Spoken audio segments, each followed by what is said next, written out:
is Sunday the 23rd of August and this is your weather forecast for Southeast Australia. We have flood warnings still here in northern Victoria, minor and moderate floodings.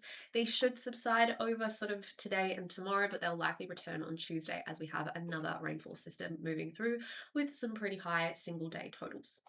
Okay, let's crack into it and have a chat. This is the cutoff low that will be dominating our discussion this week. It developed in the Indian Ocean and then moved across, so it does have some feed of some tropical moisture in there, which is why some areas are going to experience some quite high totals. Okay, on Monday, it starts to move into South Australia and deliver a possible 25 to 50 mils in these sort of highly populated regions. Now, the thing about this system is that it moves relatively quickly. It doesn't tend to stall over land, at least that's what the current models are showing us. And so we can see by Tuesday, it's largely cleared out of that area and then moved over into the southeast, into Victoria and New South Wales. Here, it's delivering 25 to 50 mils or a possible localized 50 to 75 mils up in the ranges, but you can see there's large bands of moisture that will be falling across multiple states on that Tuesday. This is also associated with some pretty strong winds on Tuesday and on Wednesday as well. Wednesday it does move over off into the coast, so the rainfall is largely just in this sort of northern New South Wales coastal area with some possible showers for the remainder of the east coast. But you can see this high pressure system is starting to move over and settle in. And that means for the rest of the weekend, so this is Thursday, Friday, Saturday, and Sunday, we have that calm, stable, settled weather. There should be some nice sunny days ahead, but some frost and fog is definitely possible in the mornings, especially on Thursday and Friday. So this is the Friday 6 a.m. temperature field. This blue color is 0 to 5 degrees. And as you can see, that's over large areas of New South Wales and Victoria, not so much South Australia though, but definitely frost and fog possible towards the end of the week. Now that rainfall that's associated with, where do we see?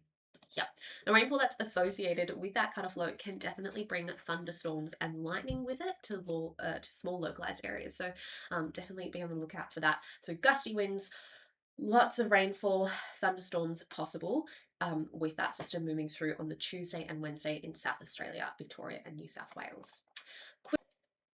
Having a look now at Mount Hotham at the Alpine Resort down in Victoria, just to show you that with that cutoff low, we have incredibly strong wind gusts possible, especially in those alpine regions above 70 kilometers an hour. So those are dangerous winds definitely associated, but they do seem to ease by Wednesday.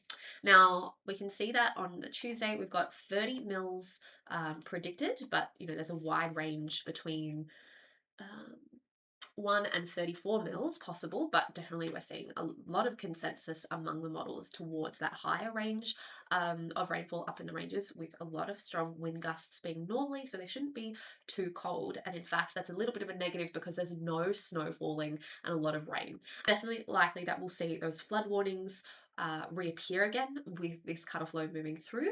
It should be more likely in the northeast than the northwest, but just given where we're seeing reservoir levels at the moment, I think the northwest will likely also have those flood warnings reappear again. So that's, what we can sort of see coming up ahead. And then you can also see lots of frost and fog on the way. And especially Friday, you can see that frost risk intensifies as the high moves over and brings those colder temperatures in the morning time.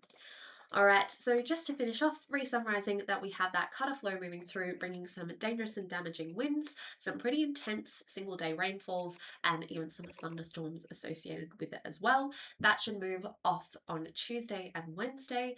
Thursday at the very latest if you're in the northern coastal regions of New South Wales, to then have a very calm, settled weekend or end of the week with some frost and fog in the morning. Okay, please do stay safe with those weather conditions out there. We will see you next week. Have a good one.